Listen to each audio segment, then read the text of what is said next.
ये प्रोजेक्ट है तो फिटनेस ऐप वाला है। इसका पहले फ्लो जान लेते हैं कि कैसे वर्क होता है। तो ये फ्लास्क में डेवलप किया गया है। फ्लास्क के सब फाइल्स इंपोर्ट किए गए, flask import, flask render template, request session, URL, ये सब यूज़ किया गया है। यहाँ पे देखिए इनिशियलाइज किया गया है app equal to Flask name से। फिर यहाँ पे मेन से आपको ऐप डॉट रन किया गया है। ये 00 किया है, इसीलिए आप कहीं से भी एक्सेस कर सकते हो। तो जैसे मैं इसे स्टार्ट कर देता हूँ, इसका फ्लो मैं एक्सप्लेन करूँगा और आप देख लीजिए इसका आर्किटेक्चर कैसे वर्क करता है। तो यहाँ पे आप देख सकते हो कि प्रोजेक्ट में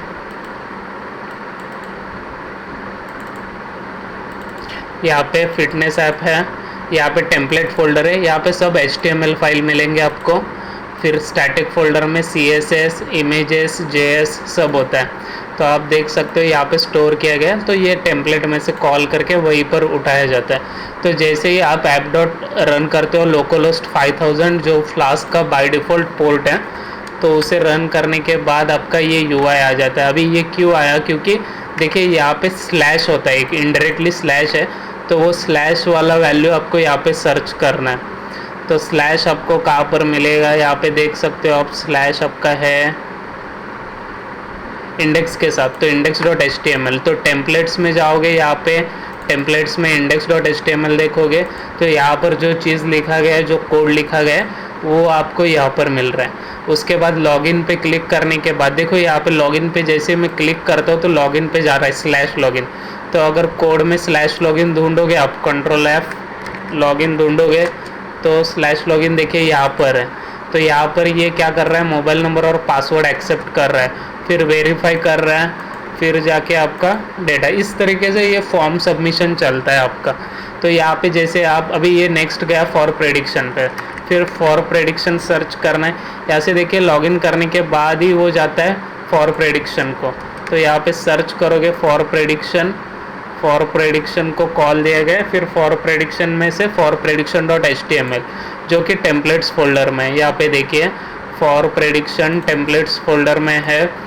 तो जैसे ही प्रेडिक्ट को कॉल जाता है, जैसे ही इनपुट में वैल्यू डालोगे तो एक्शन प्रेडिक्ट को जाएगा।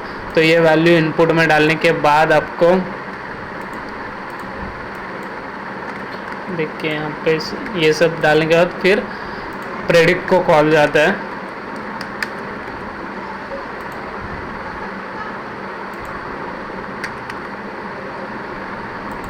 यहाँ पे देखिए प्रेडिक्ट यहाँ पे नीचे, तो जैसे ही आपका कॉल जा रहा है जेंडर, हाइट, वेट, तो लिस्ट में अपेंड हो रहा है। फिर यहाँ पे मॉडल लोड किया गया है, जो मॉडल आपका ट्रेन किया गया था, जो कि आपका रैंडम फॉरेस्ट से था। तो RF डाइट प्रेडिक्ट मतलब कि 1 2 3 डाइट प्लान कौन सा रिकमेंड होना चाहिए, जो एज, जेंडर, हाइट, वेट के हिसाब से था। तो यहाँ पे प्रेडिक्ट से वो वैल्यू आता है, वो वैल्यू आगे पास हो रहा है। फिर BMR कैलकुलेट हो रहा है, उसके लिए ये फंक्शन कॉल हुआ है, Ctrl+C Ctrl+F_V। तो जैसे BMR का ये फॉर्मूला है, BMR का फॉर्मूला अप्लाई होने के साथ ही आपको आउटपुट आ जाएगा BMR का। फिर से हम प्रेडिक्ट में जाएंगे, तो यहाँ पे प्रेडिक्ट में देख सकते हो आपकी जैसे ही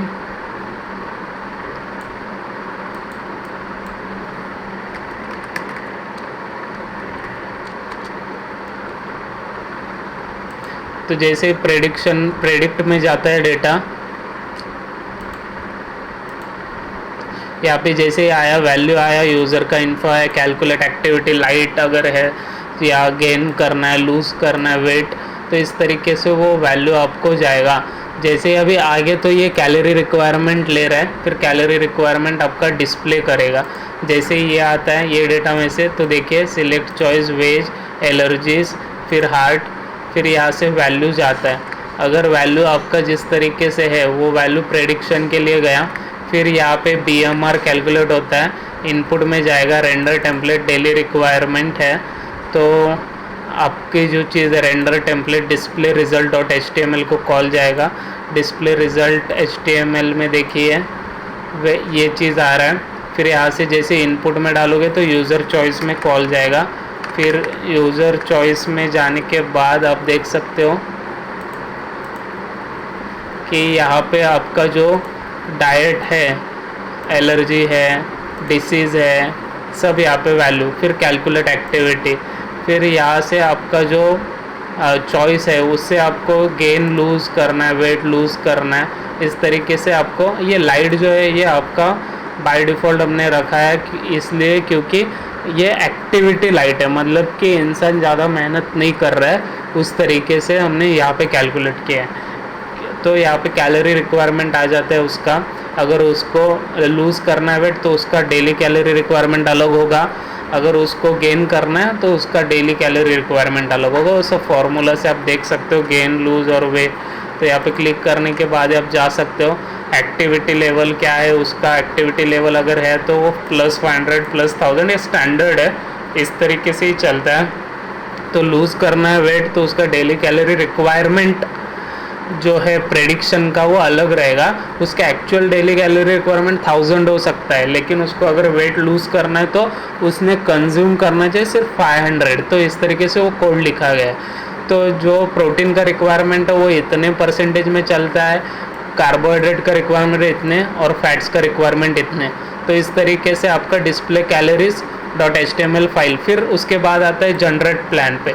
जनरेट डाइट प्लान करने के बाद जो है आपका आइटम से सिलेक्शन हो जाता है, फिर एलर्जिक है, फिर टाइप है, सब एलर्जिक वाले आइटम रिमूव हो जाते हैं, वेज नॉन वेज वाला सिलेक्शन हो जाता है, ब्रेकफास्ट के टाइम ब्रेकफास्ट, क्योंकि डेटा सेट उस तरीके से बनाया गया है। यहाँ पे देखिए वेज है, नॉन वेज है, ये एट मतलब बी मतलब ब्रेकफास्ट, डी मतलब डिनर, एल मतलब लंच, टाइप 1 2 3 जो प्रेडिक्ट हुआ है डिसीज़ अगर कोई है उसको, तो हेडेक है, ब्लड प्रेशर है, हार्ट है। और ये जो आइटम्स है यहाँ पे मिल्क अगर समझ लीजिए उसने एलर्जी में डाला है तो मिल्क उसको डिस्प्ले नहीं होगा। तो इस तरीके से वो वर्क किया गया पूरा। तो यहाँ पे देखिए आपको ये डिस्प्ले हो रहा है चीज़।